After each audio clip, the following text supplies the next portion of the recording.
Halo anak-anak kelas 7, kita berjumpa kembali dalam materi penyajian data.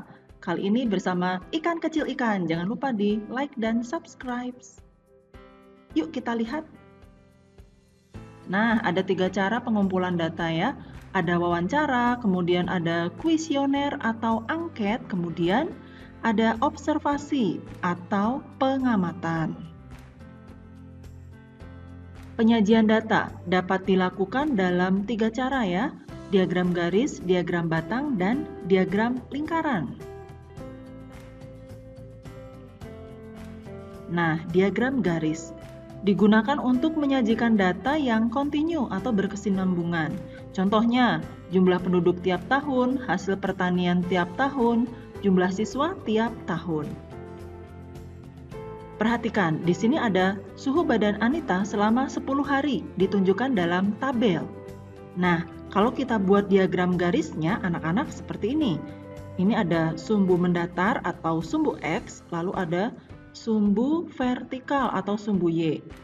Hari ke-1 ini ya, ini hari ke-1 itu suhunya 35 derajat Celcius. Hari kedua, nah suhunya 36 derajat Celcius dan seterusnya. Setelah itu kalian hubungkan dengan garis. Jadi ini disebut diagram garis. Ya, sampai hari ke-10 yaitu 37 derajat Celcius. Oke, paham? Nah, kali ini kita akan membaca diagram garis. Perhatikan data penjualan buku berikut ya, anak-anak, dari bulan Januari sampai bulan Mei.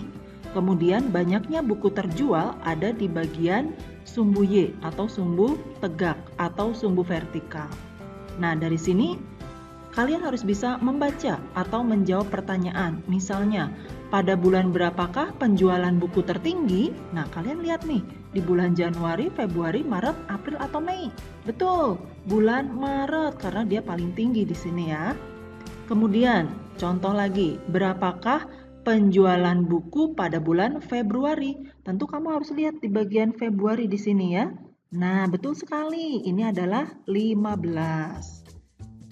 Kemudian, berapakah selisih penjualan buku bulan Januari dan Mei? Nah, bulan Januari berapa anak-anak? Ya, 20. Kemudian bulan Mei? Bulan Mei adalah, kita tarik garis, iya 10. Jadi selisihnya adalah, betul, 20 dikurangi 10 sama dengan 10. Yeay! Nah, kemudian diagram batang. Di sini ada data berat badan dan jumlah siswa ya dalam kilogram anak-anak. Nah, diagram batang ini digunakan untuk menggambarkan perkembangan nilai suatu objek dalam kurun waktu tertentu. Nah, buatlah diagram batangnya dari data ini ya. Yuk kita buat. Nah, kalau diagram batang tentunya diagramnya itu berbentuk batang persegi panjang ya anak-anak. Berat badan di sini sumbu X-nya itu bagian berat badannya. Kemudian jumlah siswa atau frekuensinya itu selalu yang bagian sumbu Y atau sumbu tegaknya. Nah, 27 itu ada 3 siswa. Ya, 28 kg, di situ ada 5 siswa dan seterusnya ya. Nah, diagram batang ini boleh kamu warnai. Nah, gitu ya. Itu adalah diagram batang.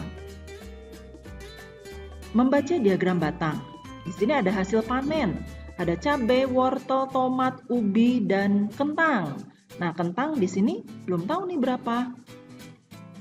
Nah, kita lihat di sini. Jika total hasil panen Pak Tani adalah 150 kg, berapa kilogram jumlah hasil panen kentang?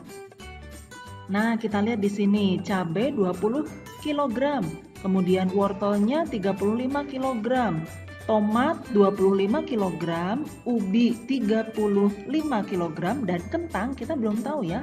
Jadi kita tulis K. Nah, kita jumlahkan 150 sama dengan ini adalah 115 ya, ditambah K. Jadi, kentangnya adalah tinggal dikurangi. Betul. 35 kg ya. Nah, ini membaca diagram batang. Kemudian diagram lingkaran adalah penyajian data dengan menggunakan gambar berbentuk lingkaran. Bagian-bagian dari daerah lingkaran menunjukkan bagian-bagian yang dinyatakan dalam persen atau sudut. Kalau kamu menyatakan dalam persen, maka untuk satu lingkaran penuh adalah 100%. Sedangkan jika dinyatakan dalam sudut, maka untuk satu lingkaran penuh adalah 360 derajat. Nah, sekarang kita akan belajar membuat diagram lingkaran dari data berikut ini. Data hobi dan jumlah siswa ya, anak-anak. Nah, untuk mengubah ke diagram lingkaran, hitung dulu derajat masing-masing hobinya. Dimulai dari sepak bola. Di sini 300 ya. 300 per jumlah totalnya 1200 dikali 360 derajat di sini ya. Maka menghasilkan 90 derajat. Kemudian bola basket 150 per 1200 dikali 360 derajat menghasilkan 45 derajat. Begitu juga dengan bola voli, kemudian bulu tangkis, karate, dan lain-lain. Kita sudah menghasilkan beberapa sudut di sini ya. Untuk mengeceknya silakan kamu jumlahkan semuanya. 90, 45, 60, 75, 30, dan 60 itu bila dijumlahkan menghasilkan 360 derajat. Ya. Ketika kita sudah menghasilkan sudut-sudut ini, mari kita buat diagram lingkarannya. Nah, seperti ini ya, anak-anak ya.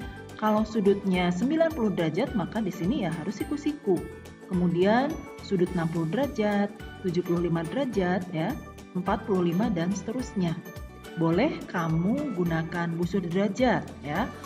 Yang penting porsi sudutnya harus benar.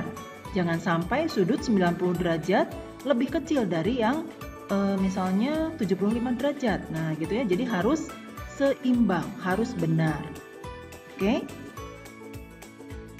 Membaca diagram lingkaran. Nah, perhatikan anak-anak, di sini ada hasil panen dalam bentuk persen. Ada padi, ketela, kedelai, jagung, dan kacang. Nah, di sini padi kita belum tahu nih berapa persen. Nah, apabila ini dalam bentuk persen, maka harus berapa tadi? Betul, 100% ya. Nah, di sini soalnya adalah apabila hasil panen keseluruhan adalah 500 ton, berapa ton hasil panen padi?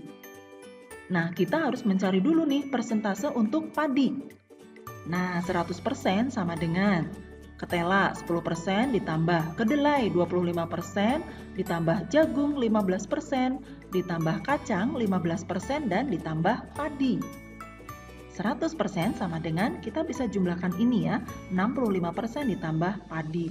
Jadi, padinya adalah betul 35%. Jika kita sudah mengetahui padi 35%, kita bisa hitung nih. 35% artinya 35 per 100 dari jumlah keseluruhan total 500 ton, yaitu menghasilkan 175 ton.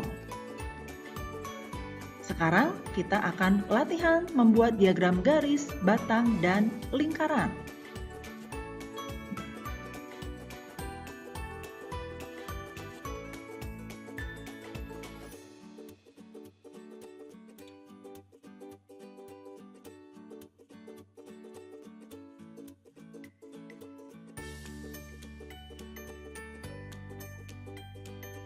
Terima kasih anak-anak.